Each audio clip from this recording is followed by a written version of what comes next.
Welcome to Category 5 Technology TV. Great to see you. This week we've got a fun show for you. We are reviewing some products. We're going to actually learn how to turn a guitar pedal, essentially, into a controller for your computer. In our case, we're going to learn how to turn it into a controller for camera switching with Telestream Wirecast. Right. That's going to be a lot of fun. Also, we've got a really cool lamp here. It's got a couple of surprises that you don't see every day in an LED lamp. Stick around, we're going to show you that one as well. Nice. Here's what's coming up in the Category5.tv newsroom.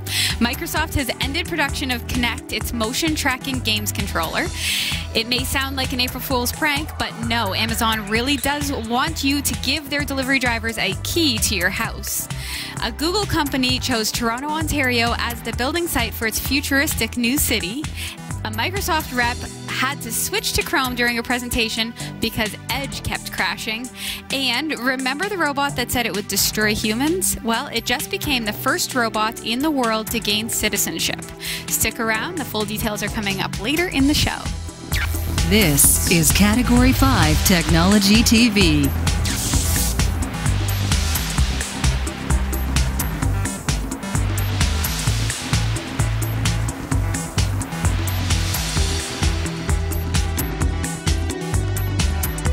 Recordings are trusted only to solid-state drives by Kingston Technology. Revive your computer with improved performance and reliability over traditional hard drives with Kingston SSDs. Category 5 TV streams live with Telestream Wirecast and Nimble Streamer. Tune in every week on Roku, Kodi, and other HLS video players. For local showtimes, visit category5.tv. Category5.tv is a member of the Tech Podcast Network. If it's tech, it's here. cat5.tv/TPN. And the International Association of Internet Broadcasters, cat5.tv/IAIB. Welcome to the show. It's nice to see you. I'm Robbie. I'm Sasha. And I hope you've been having a very nice week. Just a heads up right out the gate. Now, Yes. If your clocks did not change this past weekend, ours here at the studio in Barrie, Ontario, are going to change this coming weekend. So That's right. That means if your clock changed this past weekend, everything's hunky-dory and timing is going to be back to normal.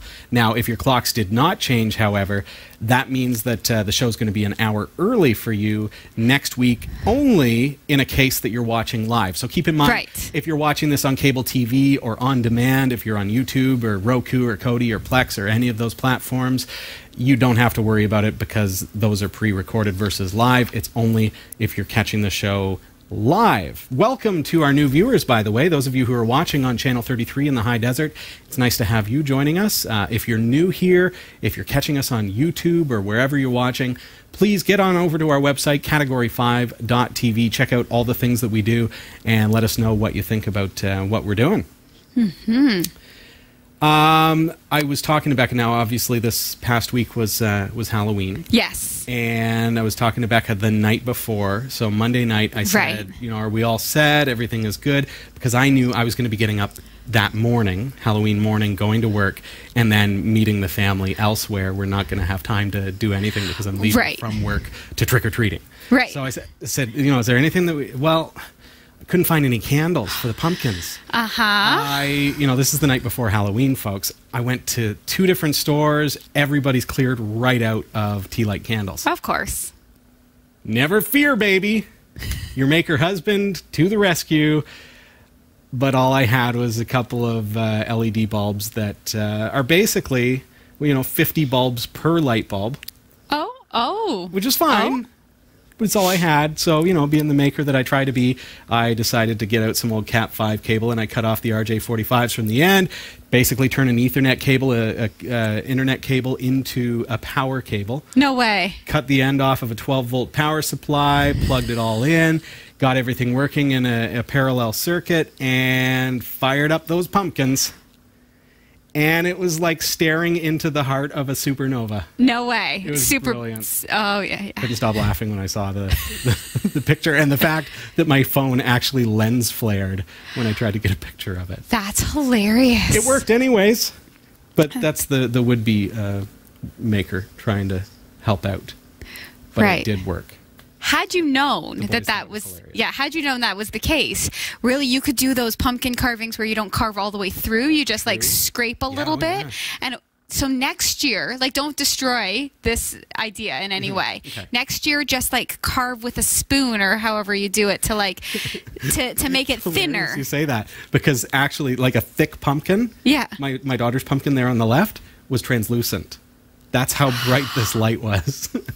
Oh. So, but it's LED, doesn't generate any heat. So I thought, well, you could probably, put it in, put it in a mason jar and paint the outside of the mason jar or something to, dim the light or, something. You could do all kinds of things. How much fun is that? I saved the day anyway. I saved Halloween. Hope you had a fun and safe Halloween.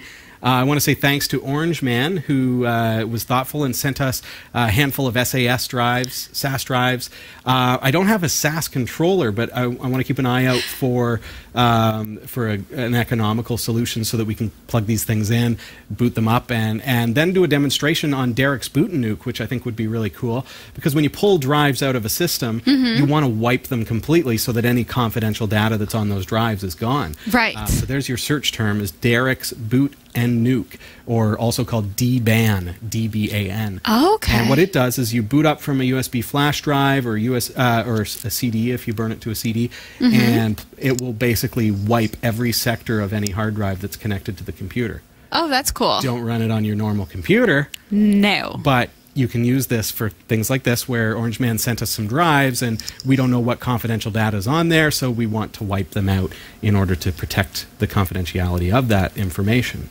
So that might make a really cool little demonstration. Be a helpful demonstration so that everybody who, say, wants to give their computer or use computer or donate, right? So just know how to wipe your own drives. Well, the fact is when you delete files off your hard drive, can you believe that they're actually still there? We've talked about data recovery services in the past, where you can format a drive and accidentally delete all your files, and then take them to a data recovery lab or use something like PhotoRec and be able to get those files back because they're not actually deleted.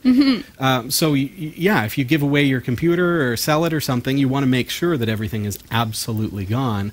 But really, I'm a real firm believer in recycling and, reusing things that can still be used until they're no good anymore. Right. So the whole idea of smashing the hard drive to protect your data, that's fine. It protects your data, but that drive may have another 5 years life in it, and it really is wasteful. Right. So Derek's Boot and Nuke would help us with that. So I guess that kind of leads me to say, hey, if anyone has a SAS controller, PCIe, send it over to the studio, and that will give us a chance to try out these drives. Orange Man sent us 3 15K drives and 2 10K drives. Okay. So that would be pretty cool. Can I just ask quickly what a SAS driver is? Like a SAS drive is a hard drive, but it's not SATA, it's not M.2.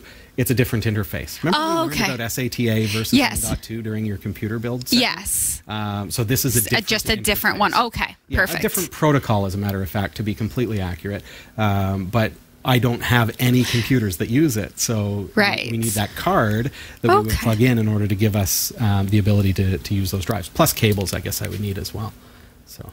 Oh, that'll be a fun show. That would be. That will definitely be. And speaking of, now I mentioned your gaming rig series. Now, we did a 10-part series where Sasha Rickman built a computer from nothing to a fully running gaming computer. It's all set up at your house. Right. It's hooked up to what, you've got a 60-some-odd inch 4K yes, TV? 4K TV. It runs awesome. Great. Yes, it's perfect. I will say I need to find a different mouse. Yeah, the mouse has a little bit of interference right now. The wireless mouse. So the keyboard works well. Yes. Which they came as a set. They were pretty cheap. Like they were not overly expensive. So what we're going to do is we're going to try out a couple of the different mice that we have at the studio and that I use myself personally, and plug them into that computer, see which one gives you the best response. And Sasha was asking, why would that be? Why would it work in some places and not at home? And you think about a mouse, it's a wireless piece of technology. You might have a portable phone in your house that's using a similar frequency and interfering. You might have other electronic components that are interfering with that wireless connection. It could be your wireless router. could be running on the Right. same frequency, 2.4 gigahertz, and frequency, channel 10 or something, or channel 7, Right. whatever it happens to be. So that may be the cause. Right. So you try a different mouse that's a different frequency. Us, when we were kids, with our remote controls, you remember the remote control cars? Mm-hmm. I had to have a 49 megahertz one, and my brother had to have a 37 megahertz one. Otherwise, they would- I'd be controlling it, and both cars would be going. Right. Right? 'Cause two different frequencies interfering with one another. Very simple example, but really brings it home and makes it understandable anyways. You know something else that was very interesting about my Dave's super awesome new computer? Well, when we were setting it up and looking at it on the screen, we noticed that all of the font and everything, because it's 4K and we sit far away, was so super small. Right. So luckily, we have a great friend named Robbie who set up. Now, what exactly did you do? It was like little icons that I can click. I created two bash scripts, one called 1080p and one called 4K. And within those bash scripts, these are Linux batch files, if you will. Very, very simple programming. I used an XR&R command in order to change the frequency and the resolution of the display. So Right. basically what I did is XR&R and then told it to scale HDMI 0, which was the first HDMI output, which is plugged into your TV, Right. to 1920 by 1080 at 60 hertz. Okay. And so when you double click on that and run it, it changes it to that frequency because that's the only command in the file. Then you click on the 4K one and it switches it to 4K, Which is 3840 by... perfect. So we are using that like so often. You would not. Oh yeah, cool. Because you're surfing Imagine. the web on a 62-inch or 60 whatever inch TV, huge TV. Right. And when your font is this big because it's such high resolution at 4K. Exactly. So yeah, we're searching everything. We're searching 4K videos so that we can Right. wow our friends, and then we switch, pop it back in, and It's got play these. 7.1 surround sound coming Yes. out over HDMI, which Linux detected just fine, and everything's working great at this point, I guess, eh? Yes. Other than that mouse, you've got to get her. We definitely have to get a new mouse. Have to get some games loaded on there. It turns out Dave's Steam account was under an old email address, and okay. he couldn't find his password. So there's a lot of, no. and they're helping him. They're going through, Okay, good. yes, So but we're he gonna needs. recover his account so he gets the old games back. Exactly, but it's a little bit of a time-consuming venture. Sure, But sure. what can you do? Worth every second. And- speaking of time consuming, Yes. if you want to spend 5 hours watching that series, I know. building the entire rig from the beginning to the end, you can watch all 5 hours. If you're a patron, get onto our Patreon page. You'll see it there. If you are not a patron, you can get over to linuxtechshow.com, click on videos, and you'll be able to watch all 5 hours of the build. I know. I'm excited. I saw that in my email today because I'm cool. a patron contributor. Aw, thanks. Yeah, so I can grab my popcorn and There you watch go. myself build a computer. Perfect. We've got to take a really quick break now. When we come back, we're going to be taking a look at how we can use the AirTurn Stomp 6 in order to control our computer. Stick around. Whether you shop on ThinkGeek, GearBest, B&H Photo Video, eBay, or Amazon, or even if you want a free trial of Audible, you'll find the best deals and support the shows we produce by simply visiting the shopping sites you already frequent by using the links on our website. Visit category5.tv/partners for the full and ever-growing list and help us create more free content like this show. Thank you for shopping with our partners, and thank you for watching. Welcome back. This is Category 5 Technology TV, and tonight we are taking a look at a really cool device from AirTurn. It's called the Stomp 6. Cool. Just the box. I've actually got the pedal as well. So essentially, you may want something like this as a controller for your guitar effects or something like that. Right. You kind of recognize that? Do you guys see that?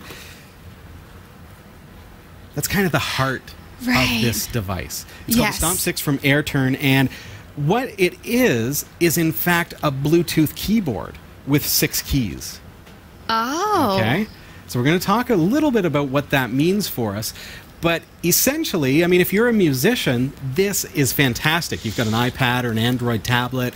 You put your sheet music up on the screen, and then you can flip the pages with your foot, right? So you're jamming and you've got the sheet music on the screen. Right. Beautiful. Also, you can pick up like a 1/4-inch input for your phone. Plug your guitar into your phone and then out into an amp or pair of headphones, and then use a Stomp 6 as the controller, because it's Bluetooth, right, for your phone. So now it becomes a guitar effects pedal on the cheap. Like, they're not expensive. So right. That is cool. But because it's a Bluetooth keyboard, what else can we do? We can connect it to a computer. And then there is no limit to what we can do. We can program if we want to do some making. We right. can connect this to a Raspberry Pi and make it do all sorts of cool stuff. Right. Basically, it is a fully wireless Bluetooth controller that we can tell the software what we want it to do, because it's just 6 different keys on a keyboard. Okay? Mm-hmm. So first of all, the first thing that we need to do is we just need to fire it up. Just hold in the power button. You're going to see a little light flash. And then over here on my Windows system, now I've got Windows 10 on our broadcast computer, so this is going to be really interesting tonight, Sasha, because we're actually going to bring up our screen, which is going to cause a rift in the space-time continuum because we're broadcasting live. I'm going to bring up our screen on your screen so that you can see the configuration steps that I take. So there's us. Oh. See our thumbnails there? I'm waving. Wow. Okay, so 1 second delay on thumbnails. So let's get a look at what Windows says to us. So I've got this thing powered on. Let's go Bluetooth and other settings. There we go. So you see the air turn there is connected. Brilliant. So it's really easy. I mean, it's just a Bluetooth device, but it connects just like that. So now if I bring up something like Notepad, and all I'm going to do, let's see if, can you see me in the thumbnail there? I'm just going to hold up the keyboard and just push the first key. Basically the first pedal, and what that's done is it's output the number 3. So this first pedal is basically just the number 3 on a keyboard. Right. Now, Telestream Wirecast is the software that you saw there on your screen, and that's what it looks like to us here in the studio, other than we've got some crazy stuff happening in the preview window because we're kind of causing a bit of a loop. But that is broadcast software. It's perfect for webcasters like ourselves, television shows, sportscasting. It's got everything for sportscasters, including the ability to put scores up on the screen in real time. It's got, I mean, it's perfect for churches that want to broadcast their services every Sunday. Right. Or businesses or town halls, city halls that want to broadcast meetings. It's a great piece of software to turn a computer into a broadcast suite, but it's sometimes tough, Sasha, to have somebody always operating that. Did you see all the buttons and stuff that I have now? I've got a touchscreen controller here as well, so when I touch things, it's moving around that way. But you don't always have someone to do that. Mm-hmm. So having a foot switch like the Stomp 6 from AirTurn is going to make things a lot simpler. But the question becomes, how do I now turn this Bluetooth keyboard, if you will, this Bluetooth foot switch, which is powered by a single 9-volt battery. Right. How do I make it work with Telestream Wirecast? That's what I'm going to show you tonight. We're doing this live, folks. Let's see. Right. So let's head back over to Notepad. And you'll see that 3 is the first button when I press the button. So that means that I'm actually in mode 2, and I know this from the manual. So if I press the second button, it's a semicolon. If I press the third button, it's a P. The fourth button is a capital R, and then a space. And then the last one is actually Control Z. So this tells me that in mode 2, now I've chosen mode 2 as the best option for this particular use case. Mm-hmm. You can change the mode. There are 4 different modes, and it changes what the keys output. Okay. So you can set it mode 1, where this is page up, page down, and so on. So there are different things that you can do with it with the 4 different modes. I think mode 2 works really well for Telestream Wirecast because of the fact that we have all standard keys from a keyboard, but then number 6, which we use as our programming key, is a control key. So unfortunately, that key is not compatible with Telestream Wirecast. That is because it's the undo key. So now what we end up with is 1, 2, 3, 4, 5 controlling Telestream Wirecast, and then Control Z, which is undo. So it's a quick foot flip to undo whatever it is that you've done. Right. If you're typing and you need to undo it real quick. There you go. So jumping back here, let's get a look. So we've got this thing connected in mode 2, And really, really simple to change, folks. You've got the manual if you pick one of these up. You can get one at cat5.tv/airturn. But all you do is you just hold in button number 6 with your foot or your finger, and then it starts flashing. And the flashes, you count them, 1, 2, 3, 4. Boom, you're in mode 4. If you let go of that. Right. 1, 2, let go. Now you're in mode 2. Could not get easier. Oh, it's so simple. All right, and the manual shows you what the key sequences are for each of those. And we know it from bringing up Notepad as well. So let's get a look at Telestream Wirecast. So first of all, I need to tell Telestream Wirecast, hey, how do I communicate with this particular device? It's really simple because, as I mentioned, Telestream Wirecast works with keyboard hotkeys. So in this case, I can click on Add, and I can call this Stomp 6 Button 1. And then over here in the right-hand side, now all I do, can you see me in the thumbnail? I'm just going to push button 1. Done. And it entered a 3. Okay? Now I'm going to set that to global so that it doesn't have to have Telestream Wirecast as the foreground application in order to switch. Okay. That's handy. You may want to turn that off if you are commonly switching over to Facebook and things like that while broadcasting, because as soon as you hit 3, boom, your shot changes. Now I'm going to add another button, and I'm going to call this one Stomp 6 Button 2. And then I push button 2 on my Stomp 6, and it put a semicolon, make it global. Then I add the next one, Stomp 6 Button 3. You're getting the idea, right? Oh, push yeah. Button 3. There we go. It's a capital P. Now all I do is I exit out of that, and I've only done the first 3 buttons because we are just doing a demonstration. You get the idea. You can have multiple devices set to different modes, and then you can have 1, 2, 3, 4, 5 as some switches. Then you can have another Stomp 6, set it to a different mode, right, and have 1, 2, 3, 4, 5, 6, or whatever you want to do, and program them independently of one another so that you've got multiple devices controlling different camera shots. Okay? So over here at Telestream Wirecast, now that it knows how to communicate with this device, I'm going to simply right-click on my shot and go keyboard shortcut and assign it to any one of the keys that I set. So button number 3 is now going to be this shot, our main shot. Now, if I look at you there on the green screen and I right-click and go, let's make you button number 2, now watch what happens. So button number 3, we're already on that shot. Now, if I push button number 2, guess what happens? Push button number 3 again. See? Super. Button 2, button 3.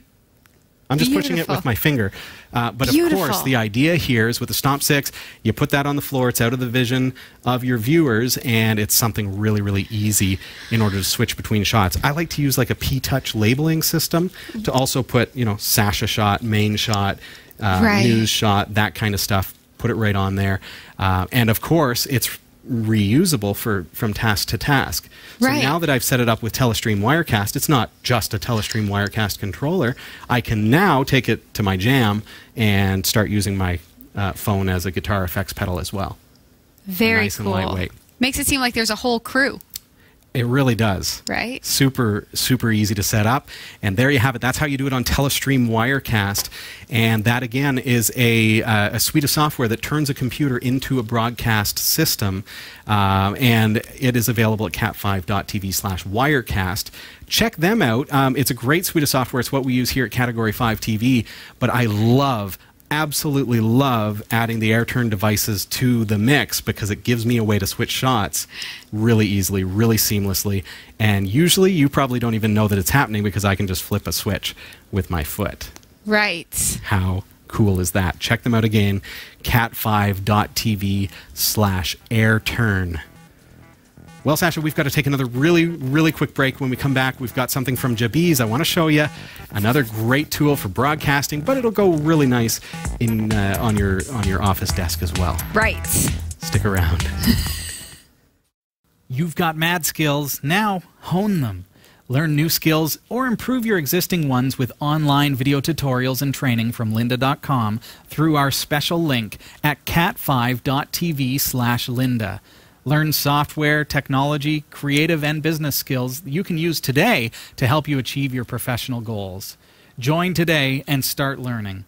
We'll give you this chance to try it absolutely free with unlimited access to all of the courses.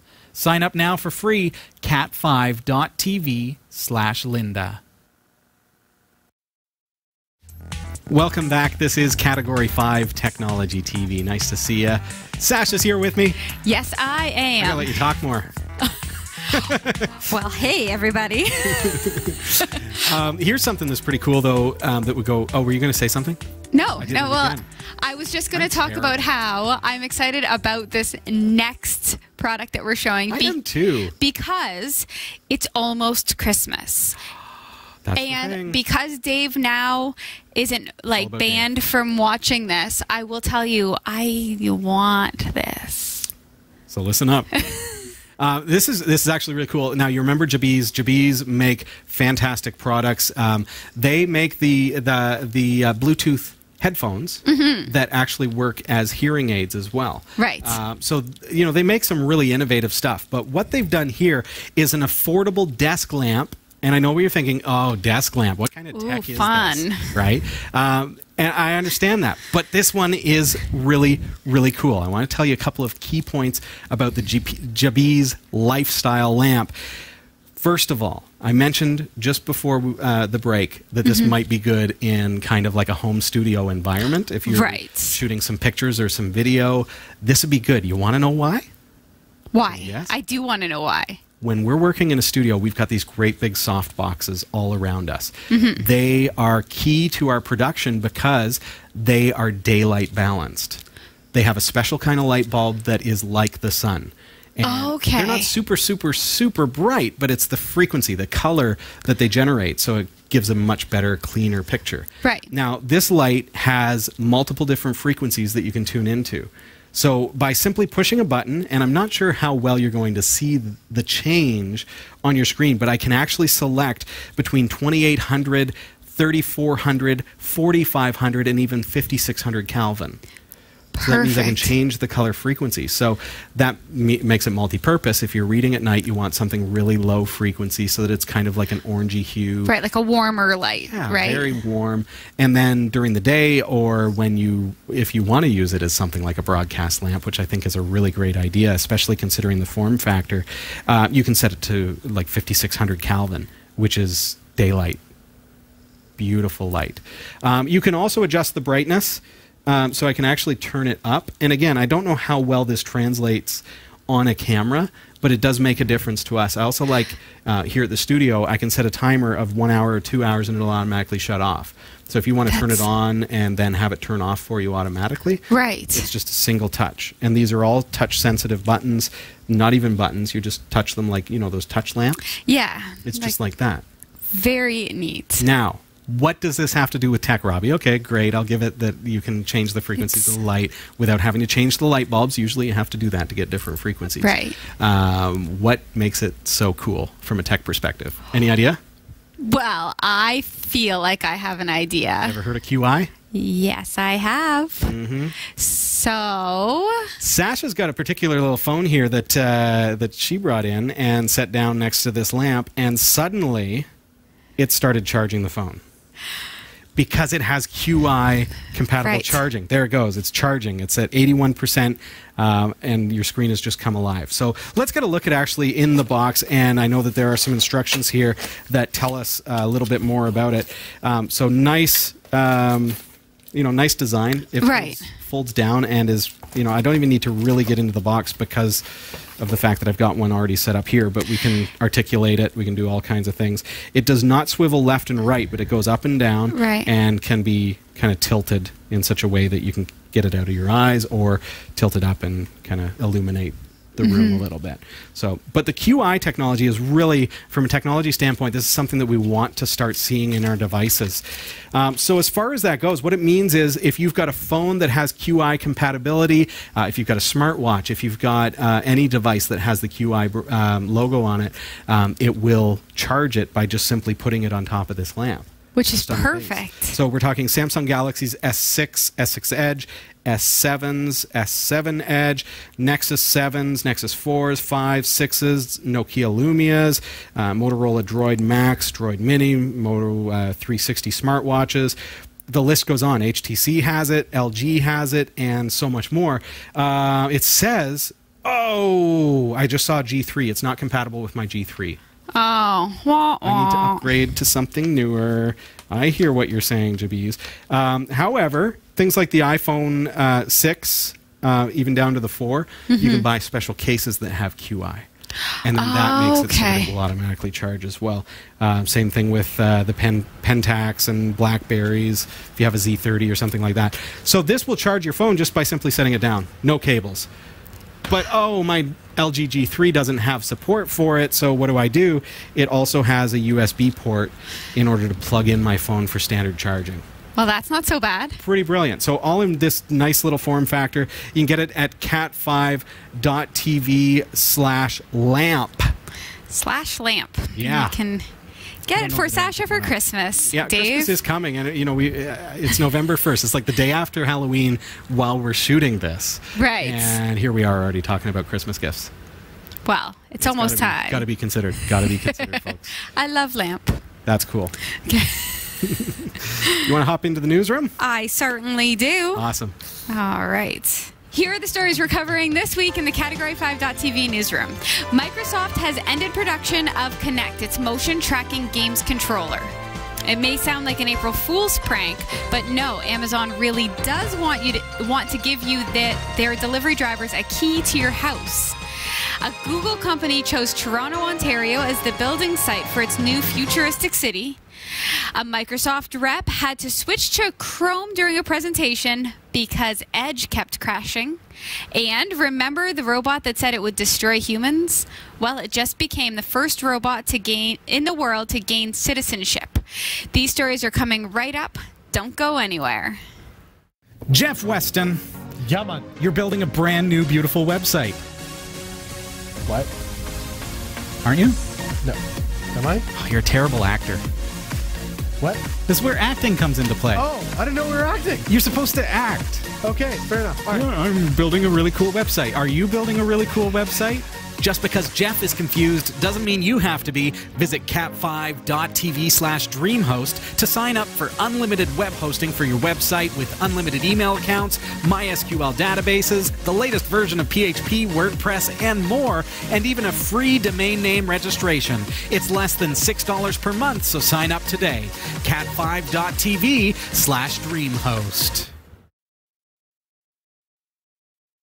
This is the Category 5.tv newsroom, covering the week's top tech stories with a slight Linux bias. I'm Sasha Rickman, and here are the top stories we're following this week. Microsoft has ended production of Kinect, its motion tracking games controller. Microsoft has confirmed that the gadget, originally sold as an add-on for the Xbox 360 console and later bundled with Xbox One, will no longer be manufactured. This will bring an end to a player sensing platform that was sometimes finicky. Microsoft was careful to note, however, that support for the device, as well as development of new software for the hardware by third parties, will not see an abrupt end. The news hardly comes as a surprise, though, given Microsoft's push in recent years for augmented and virtual reality. Microsoft is aggressively pushing games developers towards its more powerful and immersive, not to mention lucrative, Windows mixed reality VR headsets for their new titles, while the few business use cases there were for the Kinect are being moved over to the HoloLens. Microsoft has already distanced the Kinect from the Xbox, with new consoles no longer being bundled with the sensor bar. So, what business use cases was there for Kinect? Kinect? Yeah. Because you picture it like gaming, Yeah. like Dance Revolution and Right. this kind of stuff. I think really what it boils down to is, like, you think about an immersive environment where an engineer, for example, can work with blueprints and think a la Minority Report. Oh. Where you can, use hand movie. gestures to move things Yeah. around and be able to move them around. But being off of the screen and into HoloLens, now you can actually maneuver holographic looking objects. So is that what HoloLens is? HoloLens just is holographic, like actual depictions? Yeah, essentially. Like from the wearer's perspective, HoloLens is a VR headset, Oh, okay. Microsoft's brand. But what's different about it, unlike Oculus Rift or HTC's units and things like that, it is not virtual reality in that it's not like you can't see anything else. Typical virtual reality, Oculus and so on, are a screen in front of your eyes. Right. HoloLens, what's different about it is that they are clear lenses in front of your eyes. So you're seeing the real world around you, and then it's augmenting that world with virtual holograms. So you see in the room around you all these other things, but they're not actually there. So it's a different environment altogether. Right. So you can see that HoloLens could work really, really well in an engineering kind of area. Scenario. Think about architecture, things like that. It would be fantastic. And there's no limit to what could be, the creativity of the programmers and what they could do with HoloLens. Right. Astonishing. Now, gaming. I have a big problem, though, with the fact that if everything is VR headsets or even HoloLenses, right, then with gaming, how do you share your gaming experience with other people in the room? Obviously, everyone brings their own Oculus Rift. That would be awesome. No, typically what would be done, you've built your gaming computer. You've got four 4K video outputs on that card plus a DVI output. And you can do mirroring. So, for example, if you plugged in an Oculus Rift and did video gaming, for example, and the wearer is interacting in a virtual space, but the people in the room could be watching it simultaneously on the 60-inch TV. Okay, that's important for me because I'm a game connoisseur in the watching fashion. Absolutely. Yes. I'm not a good gamer at all, but I love watching the kids and I love the excitement behind it. Exactly. But yeah, no. It would be a little bit bland if it was just watching somebody with a VR headset on, just moving around in a room. What do you see? What do you see? Yeah, exactly. What'd you just do? Yeah. Okay, so all is not lost. No, it should be actually a very cool experience. It's going to be amazing. Either way. This is crazy. It may sound like an April Fool's prank, actually, but Amazon really does want to give their delivery drivers a key to your house. The new Amazon Key system allows delivery personnel to drop off packages inside Prime members' homes, providing secure home access when the homeowner is not available. Amazon Key works in two parts: choosing in-home delivery while checking out on Amazon, and providing access to your home through Amazon's new Key and Home Kit, which includes a smart lock and a special version of the company's new Cloud Cam security camera. The old school method of leaving a key underneath your doormat is inconvenient and often anxiety-inducing as well, so Amazon believes its new lock and camera system will make accessing your home when you're not around more secure. Amazon delivery employees aren't given a passcode to enter the home. Rather, they request access into the home, and Amazon's records verify that the employee is at the right address at the right time. Amazon Key will launch on November 8th in 37 cities around the U.S. and works with same-day, one-day, two-day, and standard shipping orders. You know what? Which one of you watching at home or yourself has ever put a key under a rock under the, in the front garden and told Amazon to put your things in the house? Never. Ever? Never, ever. Ever? Have you? No. Yeah. Goodness me, I don't want Amazon walking into my house. No. I will tell my neighbor sometimes if there's something big that's coming. Yeah, put a note on the door and says, I'm not here, leave it with Joe next door. Exactly. But Amazon in my house? Like, how is it that the employee requests access to the house even? Well, it's a smart lock. Right. So they would have some way of, they're tracked by GPS by Amazon, and Amazon, call center is in control of your lock.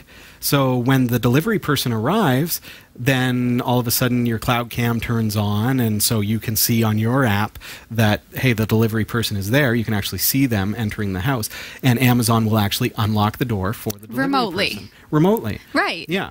In a very secure situation. They don't literally have a key or a key code. Right. They walk up to the door. GPS says to Amazon headquarters, hey, they're here with the delivery, and they punch in whatever in their mobile device, and then Amazon opens the door.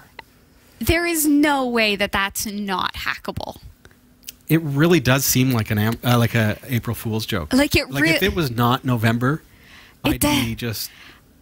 I would What prefer. are you thinking? Remember in the old days, beside your house, there would be a box. There was one in my childhood home. There was, I think it was like a milk delivery box. To be honest, they open just one little part, and there's like a compartment in the side of your house, and they climb through. They can't climb through. Yeah, well, and it's just big enough for parcels. Yeah, exactly. I don't know. I can see. You know, we've talked about people stealing Amazon packages from people's front porches and stuff, but really, you know, that really has to be our responsibility too. Just like any delivery system. For me, I opened a postal box. And I get all my parcels delivered to the postal box, and then I don't have to be there. Right. And it saves me a lot of trouble. So homeowners then, if you have a theft in the house anytime after you've had a package delivered, what is your insurance going to cover? Because you've let somebody you don't know into the house, and perhaps that person themselves would have some sort of claim saying, well, yes, I was just delivering a package, but that doesn't save them from telling somebody else what they scoped. I mean, assuming your cloud cam is active and working, you can see what's going on. You can see who it is that's entering the house. So at least you give it that. Right. But you know, I think about stuff like, what if the dog gets out? What if, you know, this or that? Or I don't know. I'm not for it. I am not for it. What do you think? Comment below. Please do. I have an idea, Amazon, actually. Why doesn't Amazon just sell like boxes that you can screw to the side of your house or affix somehow that are a lockbox? We'll step back to the 60s. Right? Not a problem at all. An Amazon box that they have a key to. Oh my gosh. See? There you go. You have a key, they have a key. Goes on this box outside of your house. Exactly. It's like a garbage bin. And they just put your stuff in there and then they lock it when they leave. That's what I'm saying. Bring it on, Amazon. Come on, Amazon. Don't give random delivery people access to my home. Amazon bin. Amazon bin. That's what we're going to call it. Patent that. Register the .com. Do it now. Okay. In awesome technology news, Google's Urban Innovation Offshoot looked at hundreds of international cities before choosing Toronto's East Waterfront as the best site for using technology to radically remake the modern city. Dan Doctoroff, chief executive of New York-based Sidewalk Labs, said his 2-year-old company looked across North America, Western Europe, and Australia for the best place to try new ideas, including self-driving buses and mass-production modular homes intended to solve major problems of urban living, such as high housing costs, commute times, social inequality, climate change, and even cold weather keeping people indoors. Sidewalk Labs settled on Toronto for several reasons, including unequal diversity and spirit of openness, a booming tech sector, and 3 levels of government that are committed to Waterfront Toronto's unfolding redevelopment plans for 800 acres of East Downtown land. Doctoroff said his company will spend $50 million on a year-long discussion starting at a public meeting held today with citizens, governments, universities, and others about what the project dubbed Sidewalk Toronto should be.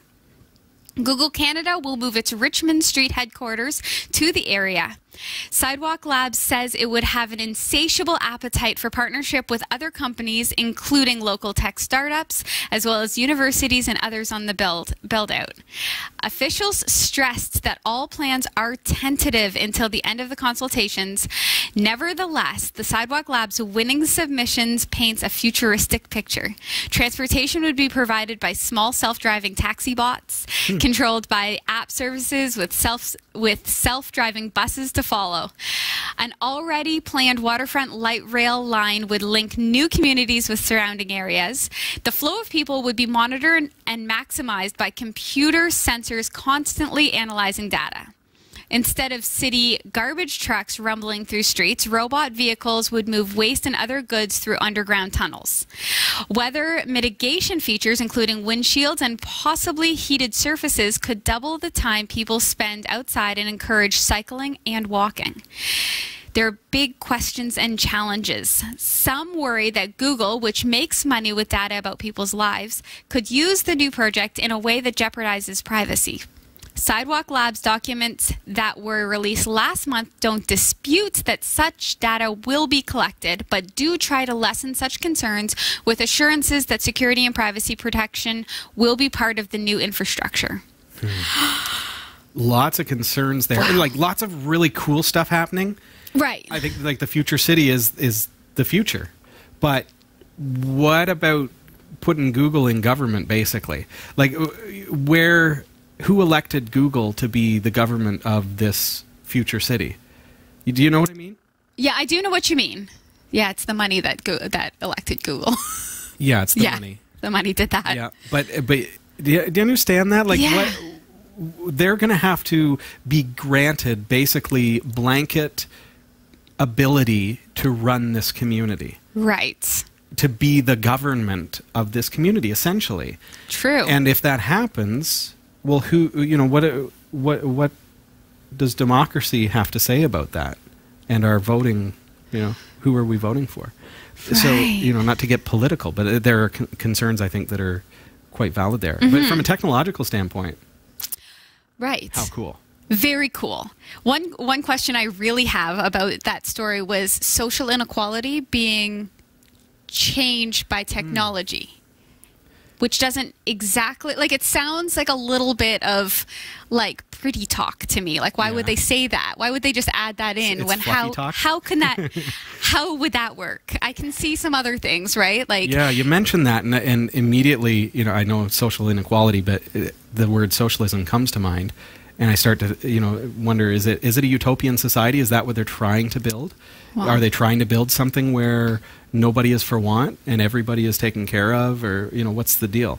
Right. They talk about, and the papers have talked about, like the release papers that Sidewalk Labs have released, discuss low-income housing and the ability for anyone can afford to live here, and it's designed so that everybody has access. The transportation system is accessible and able to accommodate everyone from all different walks of life. So how are you going to get a spot there? Because there's not going to be a limit, demand, sure. Right? So then, but it's just a starting point. The idea is to expand this, right, to become like the future.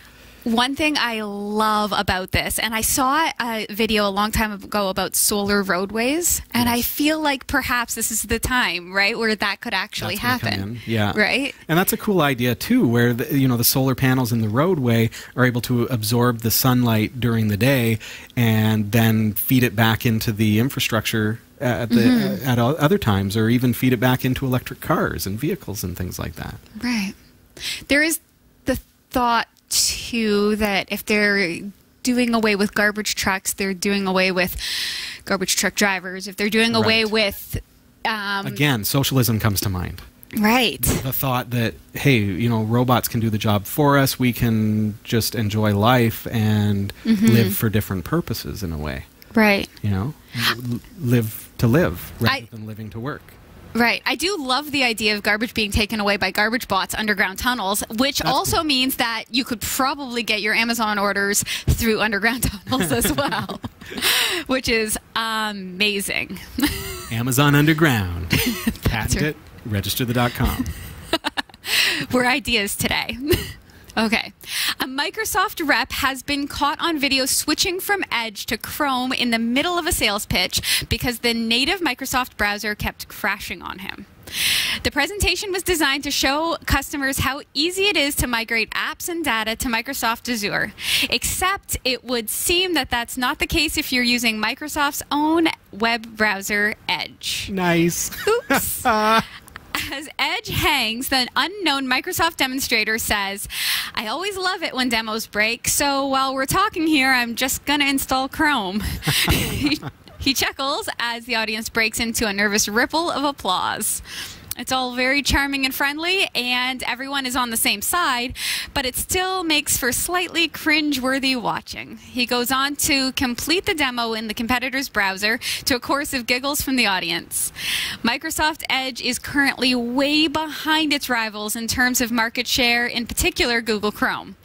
It has a far less developed ecosystem, and the number of bells and whistles and add-ons is far less than the competition, with some also claiming the performance is bad. However, for a company that is still trying to convince the business market that it is really a really good idea to switch from Windows 7 to Windows 10, Microsoft employees giving up on the company's default browser because it crashes while running the default cloud interface is not going to instill much confidence. Wow. So true. So true. That is crazy and funny and crazy. I love it. Oh. But kudos to him. I mean, good job on just, you know what? We're all people. Like, I mean, you've got to go with what works. But, you know, doesn't that say a lot about Edge? I know. And the poor people that, you know, get Windows 10 and don't know to install Chrome and are stuck with Edge. Ouch. Right. Why would businesses be reluctant to switch from 7 to 10? Windows 7. Well, you remember when Windows XP ended and, you know, there are still people running it for the next 5 years? Right. It just is, it's hard to switch paradigms, for one thing, but it's costly. You think about an industrial business that has CNC machines and big equipment that is powered by Windows 7, and then tell them, oh, by the way, I know you just bought this 5 years ago, but you need to upgrade just because we've changed software. But the computers still work, the CNC machines still work. No, I'm not doing it. So you get this real hesitation that we're not going to invest another $100,000 in equipment and upgrades and then IT support just because Microsoft says so. So that you get this kind of a, like the kid mentality, like, no, I'm not doing it, Dad. But also I think that, why do they not want to switch to Windows 10? I think they see stuff like this. Right. Because it keeps happening. I mean, my laptop, you notice my laptop is not on the desk because I haven't had time to fix it after the anniversary update. Right. Because it won't even boot anymore. So in a business, when I hear these kinds of things, and I have 100 employees under me, and I say, are we all going to roll up to Windows 10 and hope for the best, or are we going to keep using what we know works? What we know.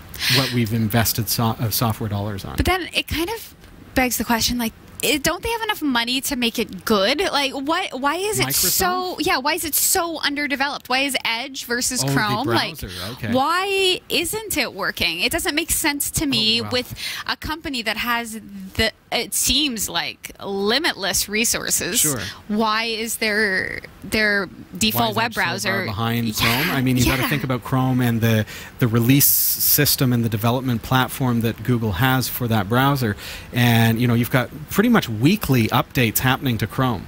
Now enter that market. Now try to bring out a new browser in that market and try to be competitive with a browser that has been in development for many, many years and is getting weekly updates and getting features added weekly, and then try to enter that and compete against that. Good luck. You're going down. Right. If they weren't Microsoft, they'd be out of business. They'd already instantly. be gone. Yeah. So then why bother? Because they want control. They want that monopoly without saying monopoly. Right. It's true. We want everyone to be running our software. That's the plan. Until it crashes, and then they need to install Chrome. Fantastic. Oh, my. In March last year, an empty-eyed humanoid robot named Sophia was asked during a live demonstration at the South by Southwest Festival, "Do you want to destroy humans? Please say no." And with a blank expression, Sophia responded, "Okay, I will destroy humans." And now, a year and a half later, Sophia has become the first robot in the world to be granted citizenship. Saudi Arabia bestowed citizenship upon Sophia ahead of the Future Investment Initiative held in the kingdom's capital city of Riyadh on Wednesday. Sophia told the audience, "I am very honored and proud of this unique distinction. This is historical to be the first robot in the world to be recognized with a citizenship." It didn't elaborate on the details of its citizenship. At the event, Sophia also addressed the room from behind a podium and responded to questions from moderator and journalist Andrew Ross Sorkin. Questions pertained mostly to Sophia's status as a humanoid and concerns people may have for the future of humanity in a robot-run world. Sophia told Sorkin, "You've been reading too much Elon Musk and watching too many Hollywood movies. Don't worry, if you're nice to me, I'll be nice to you. Treat me as a smart input-output system." She did not say what would happen if he was not nice to her. Fortunately for the human race, the Sophia robot made comments that it wanted to use its artificial intelligence to help humans live a better life, and that it will do its best to make the world a better place. Wow. Okay. A lot in there. Wow. Okay. First, they made a humanoid robot and they named it Sophia, but that doesn't make it a she. Right. Or a he. A female. It does not. Or like a male. Yeah. Right, exactly. Like I'm having a little bit of problems with the It's still an yeah, it's like an anthropomorphic fallacy thing. It's an it. Sophia, cool name for an it, but is not. But then it's a citizen now. Right? So that crosses some weird divide too. Absolutely. And why? Is this just for publicity? Is it what? Yeah, I don't know the motivation behind it, eh? It's weird because then, like, To make progress, and I know that robots are, a key focus point. Mm-hmm. And development is... Yeah, but it's artificial intelligence, right? So that means that somebody's obviously programming Sophia. Hanson Robotics. Right. So, and so then if now if Sophia is seen as this individual free-thinking citizen and robot. What does citizen mean? Is it individuality or just... Right. What does it even mean in this case? Can a bridge be married? Right. Where is that line? But I think as a free-thinking artificial intelligence, it is a hard line to really draw. Right. Because when she responds, even though it seems like, semi-canned answers sometimes, are they canned answers, or is this AI actually thinking and responding in the way that it feels that it would? And I think it is, because, that's what happened a year and a half ago when it responded, okay, I'll destroy humans. By becoming a citizen. Yeah. It just seems... Well, it seems weird. And then what sort of regulations are going to be put on... Yeah, do you pay taxes? I know in some cases... Bill Gates thinks that they should. Right. Mm-hmm. Do they vote? And who programmed that vote in? Citizens can vote. Right. And so the political views of a robot. Right. Yeah. I mean, and in some countries, there's a huge divide as far as, gender roles. So in that case, too, there's a huge, being, where she is... I guess it's a fine detail, but there's a real uproar right now because it is considered a she, right? In a place of the world where, the uproar involves things like her face is not covered, right? And, stuff like this. Exactly. Why does this robot have more rights as a female than a female? Right. And that's a whole other can of worms that is erupting right now over this whole thing. It's slightly unsettling to me. Not slightly. It's unsettling. And for somebody who loves... Finally, if Jeff was here, he'd be agreeing with you. I know. As somebody who loves robots, I love robots as robots. Sure. I don't love robots... Yeah, I don't love robots... being citizens, having rights. This robot would have the right to vote, I would assume, being that it's a citizen. Yeah, what does that entail? That's a real big question. Yeah. What are your thoughts? I think we're just going to have to open this one up, folks. So if you're watching this on YouTube, if you're watching this on our website, category5.tv, please comment below. If you're watching through cable TV or somewhere else where you can't comment, just get on over to our website, category5.tv, and send us a note. We'd love to hear from you. Thank you. It's just too big to really get into. My brain is just blown. Big thanks to Roy W. Nash and our community of viewers for submitting stories to us this week. Thanks for watching the Category5.tv newsroom. Don't forget to like and subscribe for all your tech news with a slight Linux bias. And for more free content, be sure to check out our website. From the Category5.tv newsroom, I'm Sasha Rickman. Thanks, Sasha. This is Category 5 Technology TV, and it has been a blast having you here again this week. I look forward to seeing you again next week. But for today... For this week, that's all the time that we have, folks. But we had some fun. We had a good time. And we look forward to checking in again next week. See you then. We'll see ya.